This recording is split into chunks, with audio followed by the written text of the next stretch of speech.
ഇത് ഞാൻ മാങ്ങ അച്ചാറിടാൻ പോയട്ടാ. അച്ചാർ ഇടാൻ വേണ്ടിയിട്ട് എൻ്റെ അനിയത്തിൻ്റെ വീട്ടിലത്തെ മാവാണ് കേട്ടോ. നിറച്ച് മാങ്ങ ഉണ്ടായിരുന്നു. കുറച്ച് ഞാൻ കൊണ്ടുവന്ന് ഉപ്പിട്ട് വെച്ചിട്ടുണ്ട്. ഭരണില്ല, അത് ഞാൻ ആ വീഡിയോ ഇട്ടിട്ടുണ്ടായിരുന്നു. ഇതിപ്പോൾ രണ്ടാമത് പോയപ്പോൾ അരിഞ്ഞിട്ട് പുരട്ടി വെച്ചിട്ട് ഒരു 2-3 ദിവസം കഴിഞ്ഞ് കഴിയുമ്പോൾ അച്ചാറിടാനായിട്ടുള്ള കാര്യത്തിന് പോയതാണ് കേട്ടോ.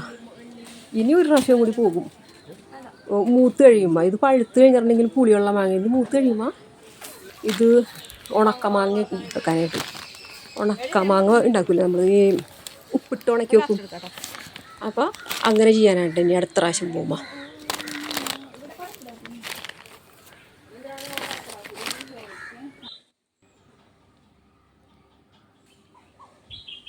ഇത് മൂത്തിട്ടില്ല, കണ്ണിയാണ് കണ്ണി മൂത്തിട്ടില്ല എന്ന് പറഞ്ഞാൽ കുറച്ച്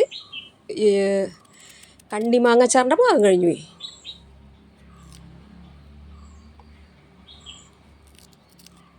ഇത് ഒന്നിച്ചല്ല ഉണ്ടാവണത്, കുഞ്ഞു കുഞ്ഞു ആദ്യം ഉണ്ടായി, പിന്നെ വേറെ ഉണ്ടായി, അങ്ങനെ ഉണ്ടായി വരുമ്പോൾ ഇത് ഒന്നിച്ച് നമുക്ക് മൂത്തും കിട്ടില്ല. കണ്ണിമാങ്ങുള്ളതും ബുദ്ധിമുട്ടാണ് കിട്ടാൻ.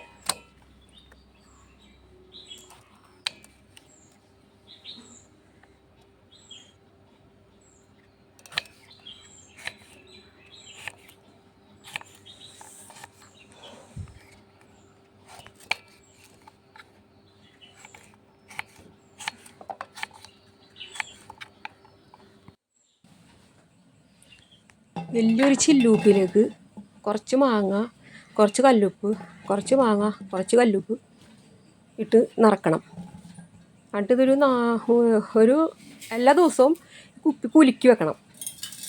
കുലുക്കി വെച്ചൊരു 4-ാം ദിവസം അതിനകത്ത് വെള്ളമെല്ലാം ഇറങ്ങിയിട്ടുണ്ടാവും. അപ്പോഴാണ് നമ്മൾ അച്ചാറിടുന്നത്.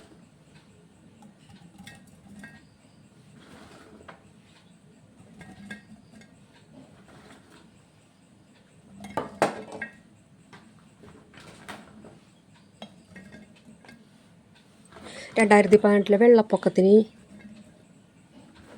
ഞാൻ കുറേ ഉണക്കമാങ്ങ ശരിയാക്കി വെച്ചിട്ടുണ്ടായിരുന്നു. അപ്പോൾ ഞങ്ങളെല്ലാവരും പള്ളിയിലായിരുന്നു, ക്യാമ്പിൽ.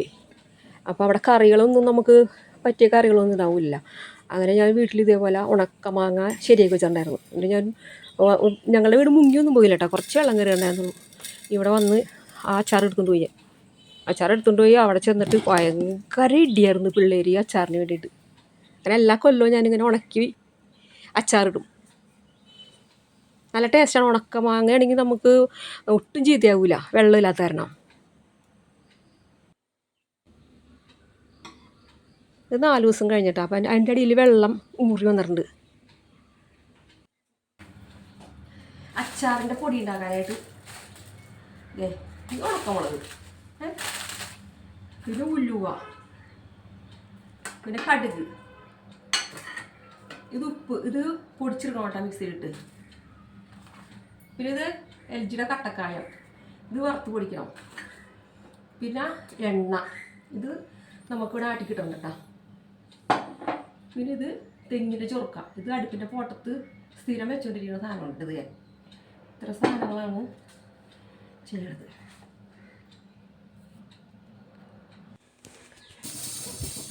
ഇരുമ്പിൻ്റെ ചീനിച്ചട്ടിയിൽ കടുക് ആദ്യം തന്നെ ഞാൻ വറുത്ത്, പിന്നെ കുറച്ച് വേപ്പല വേണം കേട്ടോ, വേപ്പല വറുക്കണം.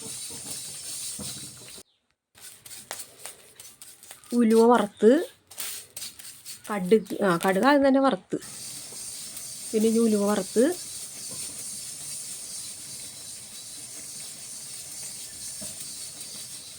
മുളക് വറുത്ത്, ഇതെല്ലാം നേരത്തെ നല്ല കഴുകി ഉണക്കി സ്റ്റോക്ക് ചെയ്ത് വെച്ചേക്കണം എല്ലാ സാധനങ്ങളും. കായ കുഞ്ഞായിട്ട് കീറി ഇട്ടിട്ട് വേണം കേട്ടോ അത് വറക്കാൻ, അല്ലെങ്കിൽ ഭയങ്കര പണിയാണ്. ഞാനത് കല്ലുമ്മ നല്ല ഉണങ്ങിയ കല്ലുമ്മ ഇട്ടിട്ട് പൊടിച്ചെടുക്കണ്. ആ മിക്സിയിലിട്ട് ഇതൊന്നും പൊടിച്ചാൽ ശരിയാവില്ല.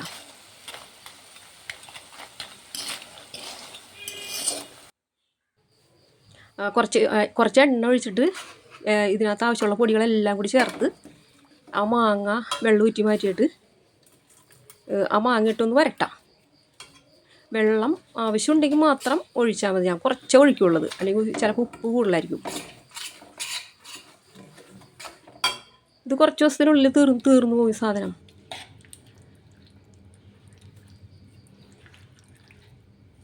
ഇങ്ങനെ വറുത്ത് പൊടിച്ചിടുമ്പോൾ ഇടുന്ന അച്ചാറിന് ഭയങ്കര ടേസ്റ്റാണ്. പിന്നെ കുറച്ച് നാരങ്ങയും